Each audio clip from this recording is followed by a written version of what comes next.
Happy Facebook Live Wednesday, Therapy Flow community. We're back at you again, hopefully with a short and sweet, heavy driven piece of content here on the 8 practical tips on getting the most out of your website. What are the things, what are the processes that you should be paying attention to get more inquiries from your website and just see a better conversion process when people do land on the website?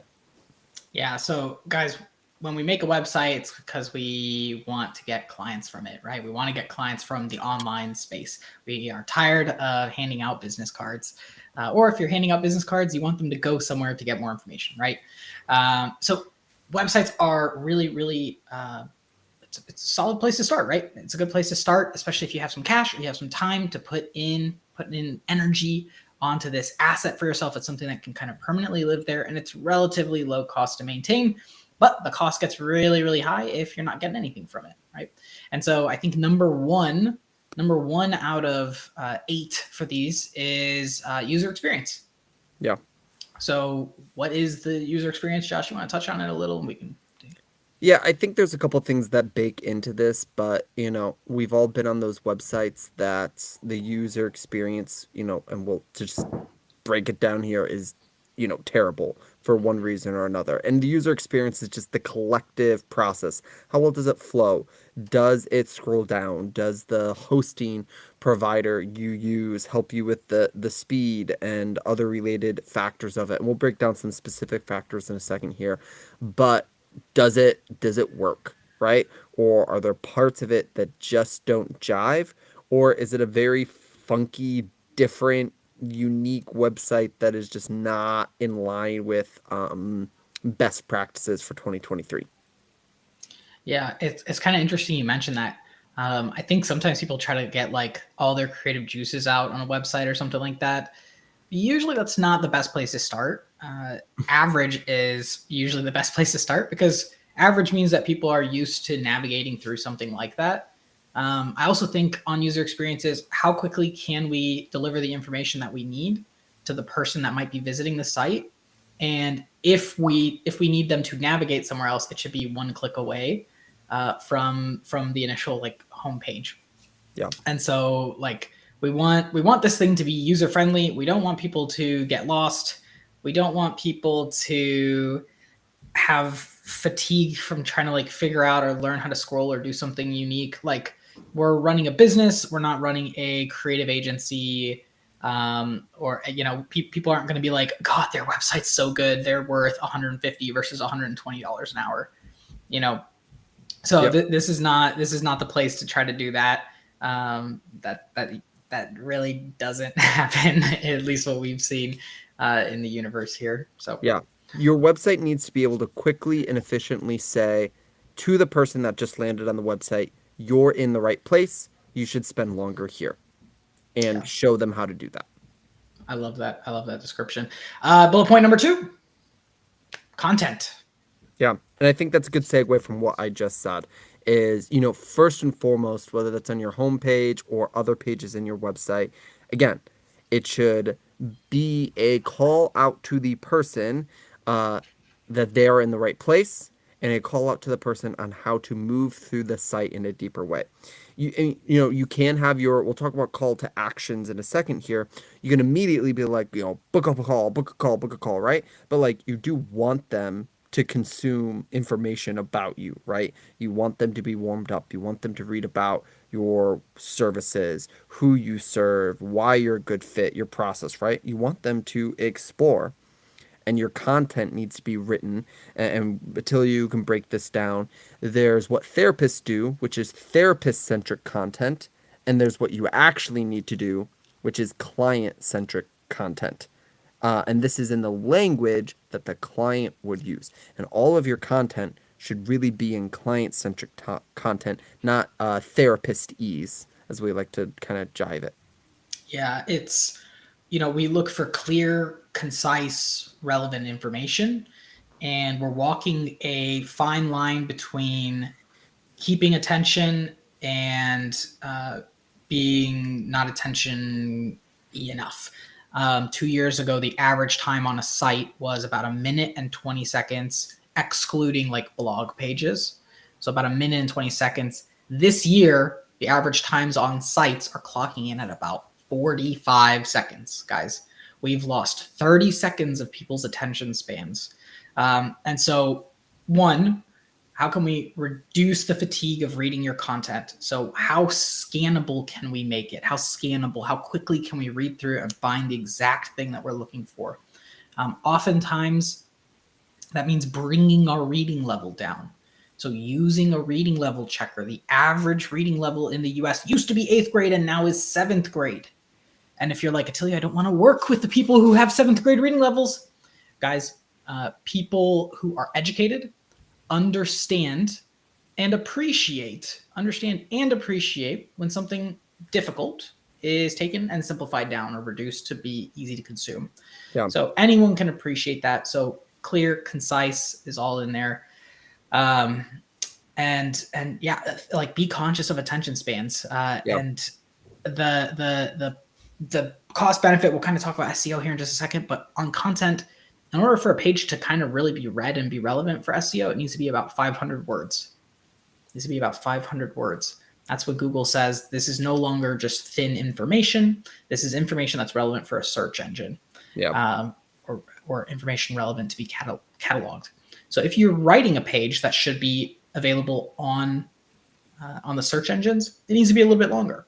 But keep in mind the 40-second attention spans here, okay? Right. And just keep in mind that when you are writing this content, write it how the person would say it, how your potential client would say it. Yeah, You say, this person and I work with someone that has complex trauma. It would require that person to A, know what complex trauma is, and B, know that they have it, and C, want to fix it for them to understand that statement.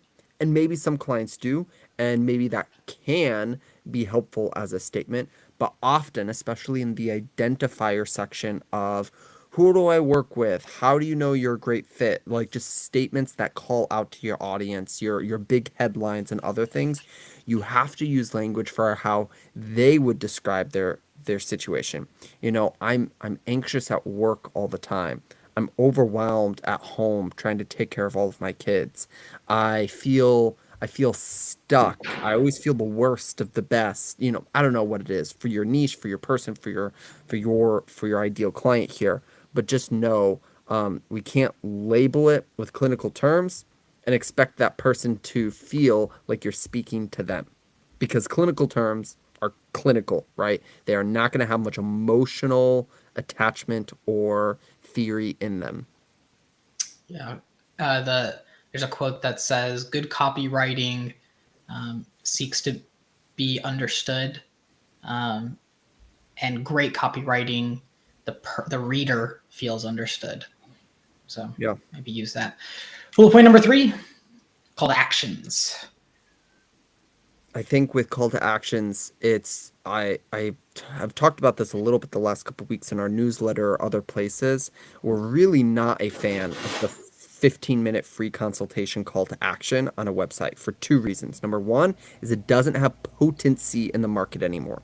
It's a watered down call to action because 9 out of 10 therapists have it on their website. So just point one, if you want to stand out from the other therapists that are in the marketplace, have a different call to action than that across the site.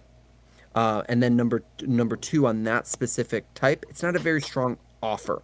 Your call to action, whether it's get in contact with me or go look at the services page or watch this video or read more, whatever it is, your call to action needs to be an explicit enough ask that clearly has benefit to the person that's about to take that action. Otherwise, they won't take that action. So when you think about writing your call to actions, number one, try and keep it simple.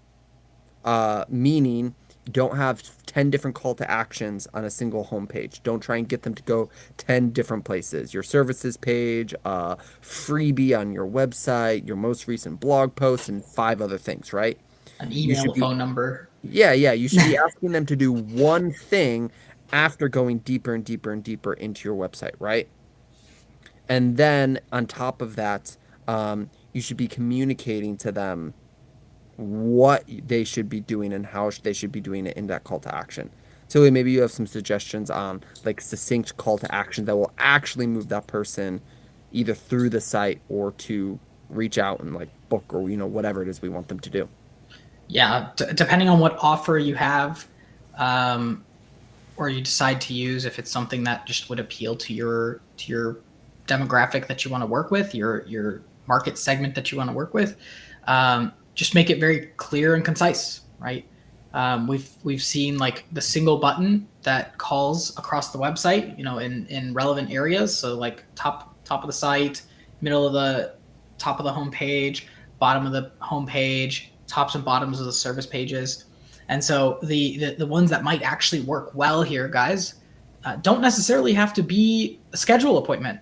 So schedule appointment, I think we don't recognize that it does take a lot of gravity from the opportunity. It's a big commitment for someone that they've never met yet. So they've read information about you, maybe 40 seconds of information, and then that's about it, right? So it's a big ask to have people scheduling. And so if you don't have to have a scheduling, oftentimes just having a little form like we'll get back to you works out really, really well. Even if it's just like name, email, phone number, and then why are you looking for an appointment?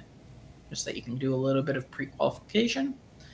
That's really all it takes, guys. And you'll notice your opt-in rates improve if you have a schedule button and you change it to just a form where you have to follow up with them. It's maybe a little bit of a pain in the butt to follow up, but the person could still no-show you on on the scheduled appointment. So there's bad situations for both things, but at least you have more name, email, phone numbers if you have people going to a form rather than a scheduling. So Yeah. that's what we typically recommend, something to kind of consider. Yep. So just make it easy for those visitors to take action. Have a clear and prominent call to action through your website. And the last thing is some websites that I go to do not have enough call to actions on the website. Meaning you have one call to action at the very, very bottom of a very long web page. Just split it up. Put a couple call to actions throughout that content, 3 to a page, 5 to a page. If it's really long, we've seen 10 to a page, sort of funnel style is what that's called.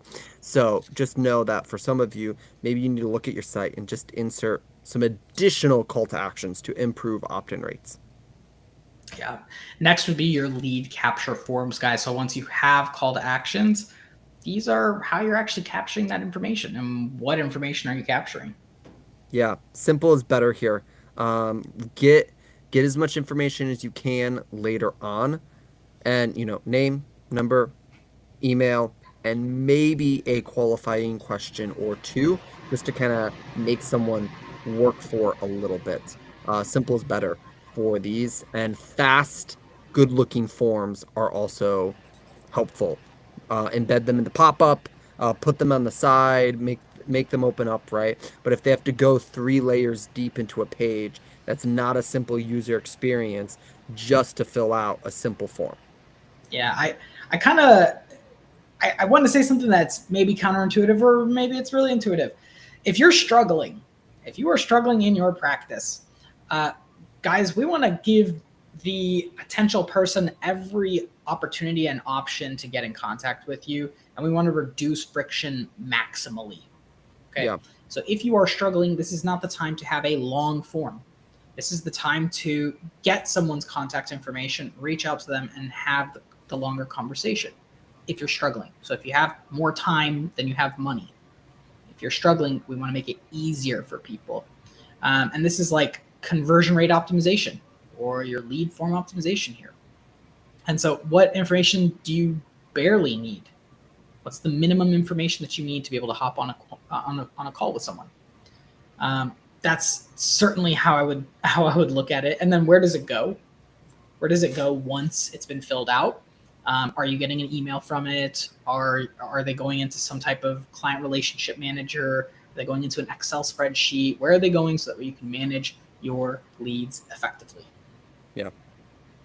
Have anything else you want to drop there, or we can go to the That's next it. point? Let's go. Number 5, SEO.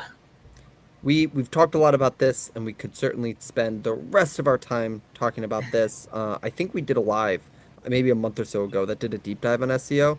So maybe go back and check that out. Or we'll just do another one in the future here if you guys have additional questions for this. But this is what is actually going to pay the long-term dividends of having a website. So, search engine optimization is your ability to show up in Google or other engines, search engines, and get organic traffic to your website. It's great when they come from Psychology Today. It's great when they come from that networking event, right? But those people are going to find you anyways, some way, somehow. So, the whole point of having a website is to be found by new people, typically. And this all boils down to your SEO. Tilio already talked about the fact that 500 words or more on a single page is when it starts to become relevant. Some therapists make their site more relevant by having a million different service pages. Attilio, what's your take on therapists having like 15 different service pages that are just like stacked with 3,000 words?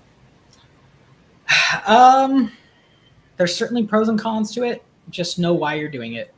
I think that's how I would put it. Just know why you're doing it. If you're doing it for the search engines, know that you're doing it for the search engines. If you're doing it for user access or opt-ins on those types of things, then maybe make the right decision then. So clearly, if you have 3,000 words on a page, you're doing it for search engines. And so that's not a bad idea. Maybe just have a call to action up at the top that says get in contact with us. So SEO, there's kind of two components to marketing with your website. It's traffic and then people opting in wherever you're sending the traffic to. And so SEO is the traffic, right? And so there's little things that you can do on your website, little tweaks and things like increasing your content or adding keywords to the pages, adding alt text, adding meta descriptions. Those are little things. Double checking your keywords. Make sure you're making content for the keywords that you want to target, or for the content that, or for the keywords that you want to be relevant for. And so, like, look at that, look at those things, and if you come to the conclusion that you need a million pages or like 35 pages that are 3,000 words, then that's a good decision for you, as long as you know Yep. why you're doing it. I'd say Yeah. blogs are typically where you pump up your content or your site size. Um, Yeah. Having individual pages for services is helpful. We've certainly seen it beneficial. Doesn't need to be 3,500 words. I don't know, but Yep. And without going too deep, in our experience, the way to win, especially as a therapist, it's not in an incredibly competitive SEO space. What I mean by that is most therapists aren't doing it in the most high expertise way, or a lot of other practices in your area aren't going to be doing it in a massive way, which means with enough time and with enough execution, you can win in this category. And the best way we have found that really raises things to the top is consistently doing anywhere from 500 to 2,000 word blogs 1 to 2 times a week for about a year or more. And that just really takes your site up to the next level on a search engine level. And then the rest of it can kind of take care of itself. So if you take away one thing from this, you're like, man, how a year from now do I have the practice that I want or good SEO? Blog once or twice a week, or pay someone to blog for you once or twice a week, or use AI to write blogs for you. There's some hit or miss suggestions on that, but uh, get blogs going 1 to 2 times a week for a year or more and see your site flourish. yeah, I love it. Number 6, responsiveness. Yeah, so we talk about this one a lot. I actually talked about this on our coaching call earlier today. If you aren't going to get back with people within a timely manner, and I think there's two forms of responsiveness here that I'm realizing as you bring this up. Um, Yeah, like mobile responsiveness is what I was talking about. yeah, However, and I'm just however, I'm you just should be. realizing as we're We'll getting make into this this the because I'm addendum gonna on the I'm on a capture. different track with this morning. Yeah. So I'm gonna finish my statement because it's relevant, and then we're gonna talk about what we actually mean on responsiveness here. Gosh, you guys get to see us make mistakes sometimes too. Um, but whether this is on your forms, on your website, or this is in your voicemail, or wherever it is, if it's 24 hours or 48 hours or whatever it is, being responsive to your leads, don't put time frames that you're going to get back with people if it's not a very sexy time frame. When was the last time you contacted a business and had a good taste in your mouth if they gave you any length of time? Whether they said 15 minutes or an hour or 2 weeks, whatever, simply stating the length of time no longer is a good customer service thing. So there are better ways to point that person in the right direction. Just better customer service language. Someone will reach back to you as soon as possible. Go take this type of action, whatever it is. There are even automations to do this for you in a faster way now. So that's my 2 second note. But let's talk about actual website responsiveness. Go ahead, Atilio. Actually, I was gonna add too, guys. It doesn't matter how many leads you get. It doesn't matter how good your website is. If you're not getting back to the people, I mean, I know this is an offshoot, but if you're not getting back to the people, you're literally cutting out 90% of the potential clientele. Yeah. It's literally that grave. So it's maybe this is a happy little mistake. We'll add it nine 9 things. 9 things. The Yeah, bonus. the bonus. Yeah, if you wait halfway. So yeah, guys, responsiveness. Ensure your website is responsive to different devices. So this is desktops, tablets, and smartphones. Um, like 50% of online users are mobile at this point in time. And so if your website is not responsive, if it does not snap to fit for mobile, if it doesn't snap to fit for what are they called, tablets, and if it does not fit and work and navigate correctly on desktop, you're literally just cutting out 50% of the people that could work with you. And so it's a really easy way to, while you're building, just ask the question, hey, how does this look on mobile? What's the user experience? What does the content look like? How do my call to actions look like? How do my lead forms look for mobile? Mobile optimization is now an SEO signal too. So mobile optimization is an SEO signal. If your website is not mobile optimized, Google knows and they will penalize you for it. Yeah. Or I guess they won't give you cookies. They won't give you a good fist bump. So they won't penalize you, but they just won't move you up for it. So consider responsiveness. You have any notes on that? I think that's it. Yeah. Guys, point number 7, speed. Site Yeah. speed. There's a lot of ways to test site speed, but the bottom line, this is one of the biggest things that causes bounce rate, whether it's you're running ads. If someone's coming to you and they're trying to find you specifically, you have probably a little bit of bandwidth on waiting for that website to load, but there are different things that will help you improve site speed. For instance, your image or your video sizes that are embedded in the website. If they're really big, if they haven't been placed Compress. correctly, yeah, compressed correctly, those are things that will slow down your site speed. We could go into a big list. Put your site into a site speed checker. A lot of times we'll give you recommendations on how to increase site speed. You can hire someone off of, Upwork or Fiverr or website developer one time to just go through your site and to kind of pick it apart, remove things or compress things that will increase its site speed. And then sometimes your hosting provider. So if without getting too into the weeds and for that, sometimes who you purchase your website from doesn't have a very fast connection is the best way to put it. So it's not going to load fast for someone on the other end. And all we want here is to keep it from loading 5, 10, 20 seconds after someone has landed on it because they don't have the patience for that. They're only going to give you 40 seconds anyways, and they're going to give you 0 seconds if the thing is taking forever to load and it's your fault. Yeah. Page speed. Guys, go to Google Page Speed Insights. Google Page Speed Insights. It'll ask you to pop in your website URL and it'll give you the skinny. It'll give you everything. It'll even give you a little grade. And you can go to Upwork and there are experts on there who will do it for $100. They will boost your site speed, depending on how you have your thing built. You probably don't need to worry about site speed. My personal recommendation until you start reaching like 30% bounce rate. So go to Google Analytics, plug in your website URL, start taking a look at bounce rates over like a 30-day, 60-day period. If your bounce rates start creeping up, that means people aren't waiting for your site to load. It means people aren't waiting for your site to load. And so if you're at like 30, 40, 50, 60% bounce rate, take a look at site speed. That's usually the biggest culprit. Yeah. So if it's loading slow, and yeah, that was a good point too on hosting, guys. A couple hosting providers put stuff on your site and you don't know it. There's a kind of an industry joke back when we used to do websites. There's like a hosting provider, GoDaddy, on their basic plan. People call it Slow Daddy because it downloads a bunch of stuff and it just doesn't make sense, right?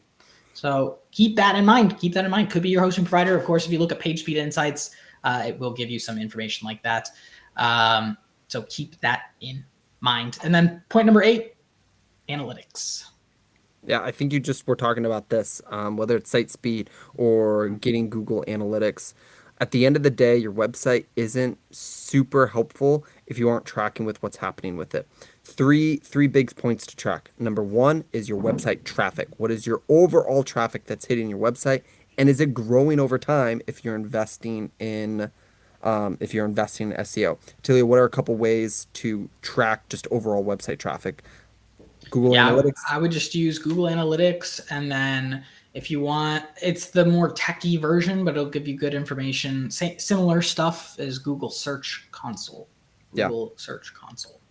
Okay, so then number two, beyond just your overall site traffic, you need to be tracking both which pages and which forms are converting. And maybe a subset, even like which call to actions are converting and some of those things. You can do some of that with Google Analytics on the page tracker, and of course, you can see which forms are being filled out. If you have this ability, on our site, for instance, we have certain forms on certain site pages specifically that are segmented or separated, actually. So I know if someone filled one out compared to a different one out, and then some are just the collective whole of them all. And then if you really want to get complicated, there are like heat trackers and heat maps like Hotjar or other things out there that would actually allow you to, as crazy it sounds, see the entire user, all of the clicks when someone is visiting your website as they go through your entire website. These are the types of tools that we use in a really expert way if we're trying to overhaul a site or a funnel to, really drill into the conversion experience. And then number 3 is you should, beyond just your website, but this is from your website as well, be able to track in a customer management system every single lead that is coming to you in some fashion or another. So you should know whether they're coming from your website, whether they're coming from Psychology Today or other places, and it's just going to be good maintenance for you to be the best, run your sales process as clean and as lean as possible if you're doing that. What did I miss, Attilio? Yeah, honestly, really, really solid. Guys, if you don't want to gamble and you want to start marketing, you got to do tracking. Yeah. If you're tired of gambling and you want to actually start marketing, you have to track what's going on. You have to look at data, right? Now, it takes all about 2 minutes to set up Google Analytics on any website. Most web builders have a direct connection to Google Analytics, and you don't even have to do anything fancy for it. It's usually like 1 to 3 clicks total. So you may as well put it up. Now, here's the caveat with analytics, guys. If you're really small, and I mean small like under $5,000 a month, if you're really small and you get really ingrained on your analytics, oftentimes there's other reasons why you're failing, and it's not your clicks, like total clicks or total bounce rate, or oftentimes the answer when you're really small isn't in the analytics there. So I think sometimes people try to optimize too early, and you end up just spinning your wheels forever. And so analytics is kind of a double-edged sword. You put it on early so that way you have data, but you don't really look at it until there's enough data there to actually do something with. If you don't have like 100 visitors in a month to your website, there's probably a different problem there. You probably have a traffic problem, or you probably have, a brand or communication content problem, rather than what's my click-through rate on my one form? How do I change it so that my one form gets a better click-through rate and I turn my one visitor I get a week into the one form fill I get a week? Yeah. You're playing with 2 small potatoes and you're looking at the wrong data. and you're looking at the wrong things to like optimize. Yeah. So analytics, definitely a double-edged sword. Put it on early because we want it. We want the data for later. We want the historical data, but we probably won't look at it until you have enough numbers there. That's Yeah. all I would add to what you were saying. Well, guys, those are the 8 things with that bonus of number 9. And bottom line is every single one of these points could have been a 45-minute masterclass on how to do this and then some, right? You can go really deep with all of these things and you can go really deep on your website. In our experience, the very best practices have simple websites, simple processes, and just clear messaging and clear call to actions, right? Simple, clean, straightforward. If you are pulling your hair out over the complexities, the energy, and the whatever else on your website, there is a better way, and the better way is just to do less. And this is the approach that I've taken because we just added 3 or 4 web pages to our website actually, and I'm going back and forth with the person that's building it at the moment, one of our team members, and giving him copy and giving him other things. And I was like, you know what? Let's not add any of that stuff, right? It's just too complicated. We'll add it in later on when it becomes more important. And I have to always remind myself simple and done is better than more complicated and never done, right?